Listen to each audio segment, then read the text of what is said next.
The date was May 1953. The place, Nevada. And just outside the town of Las Vegas, at Nellis Air Force Base, a series of events took place. Events not included in routine airfield operations. The 280mm guns were taken off their railroad flat cars and started on the 65-mile journey to the Atomic Energy Commission's Nevada Proving Ground, where they would provide the proof of their atomic might.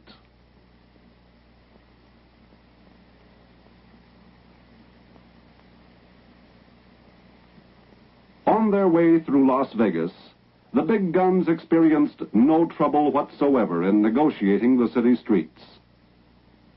On the sharpest of turns, however, was where they really proved their mettle. Handled exactly like the biggest hook and ladder trucks of any fire department, but some 30 feet longer and many tons heavier, the guns took every twist and turn in stride. They are big, but flexible. Once out of Las Vegas, they settled down to the long grind north to the proving ground. During field operations involving the 280mm gun, they travel in batteries, such as these. A battery consists of 2 guns. 3 batteries make up a battalion. The battalions provide support for field army or separate corps action. There are, with each battery, 9 support vehicles, acting as transports for gun personnel, supplies, and ammunition.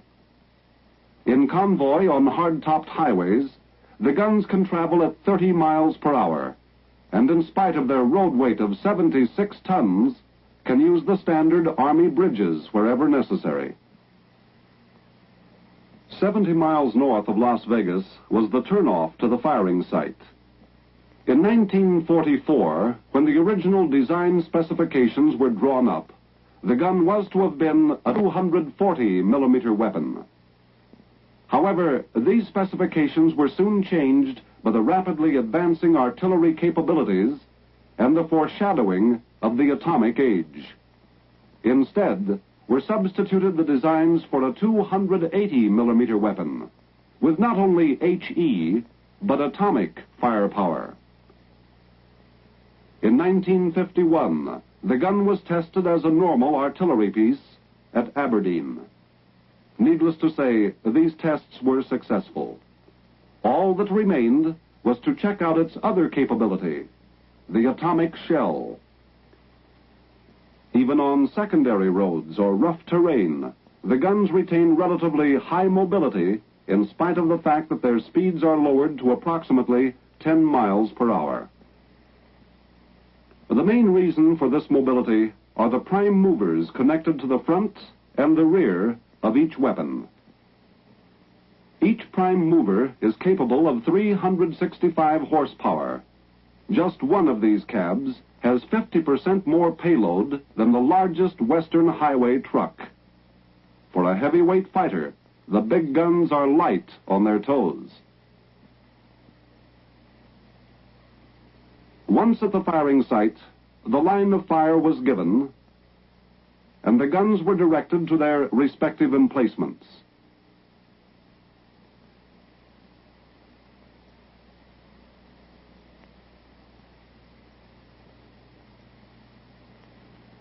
After getting into position, the rear cab lowers the gun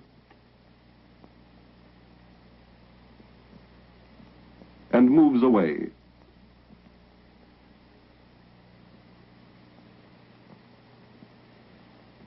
Then the front cab winches the tube into battery and moves away.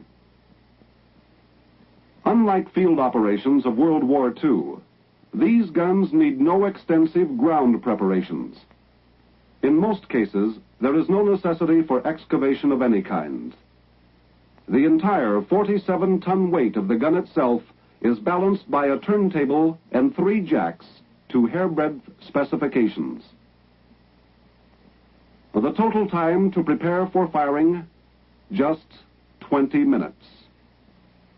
After being emplaced in their firing positions, and prior to the firing of the Mark 9 atomic shell, a series of HE rounds were fired. These rounds served the purpose of a final check on the many ballistics variables which could affect the accuracy in a given situation. Unlike the standard artillery weapons, which are single recoil mechanisms, the 280 millimeter gun has the advantage of a double recoil action. When fired, the tube recoils into the upper carriage, and then the upper carriage recoils. Such a system is the main reason for the lack of ground preparation needed before firing. A folding trough is used to load the projectile and the propellant. During firing operations, ramming can be done both manually and hydraulically.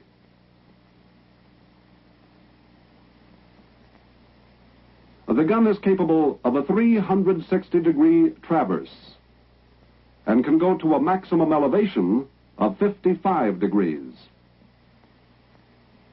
The time for rehearsals and final checkouts is over now as 0 hour approaches. The big gun is ready to prove its atomic punch with the firing of the Mark 9 shell as one phase of Operation Upshot Knothole in the Nevada desert. Everything functions with a precision found in any capable, well-trained team. 0 hour is minutes away now. The projectile is prepared and brought to the gun.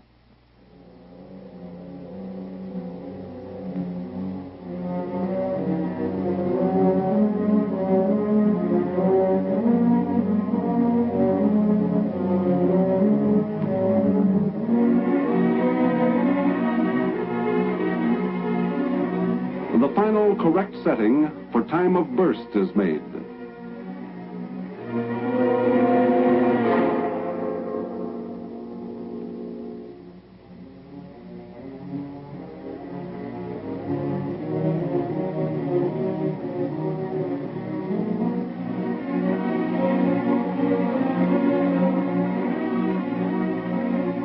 The breech closed and the primer inserted.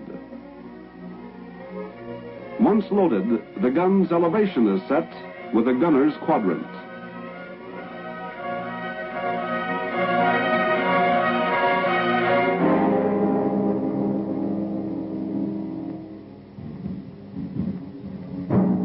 Sighting is done with a panoramic telescope.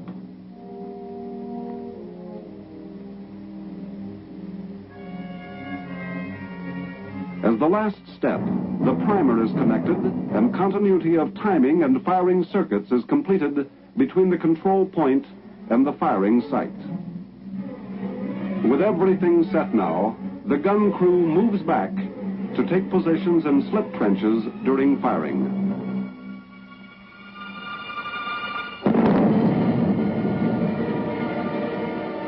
The time is 0830. The date, 25 May, 1953. 4, 3, 2, 1. With a degree of accuracy 4 times greater than any gun developed before World War II, the 280 millimeter gun has proven its worth. Capable of delivering the atomic shell some 13 miles under any weather condition, day or night, the big gun provides more accurate and damaging support to ground troops than any other gun in the recorded history of warfare. Exceedingly powerful, but flexible, and with a high degree of mobility, the 280 millimeter gun is one of the Army Field Force's newest tactical weapons.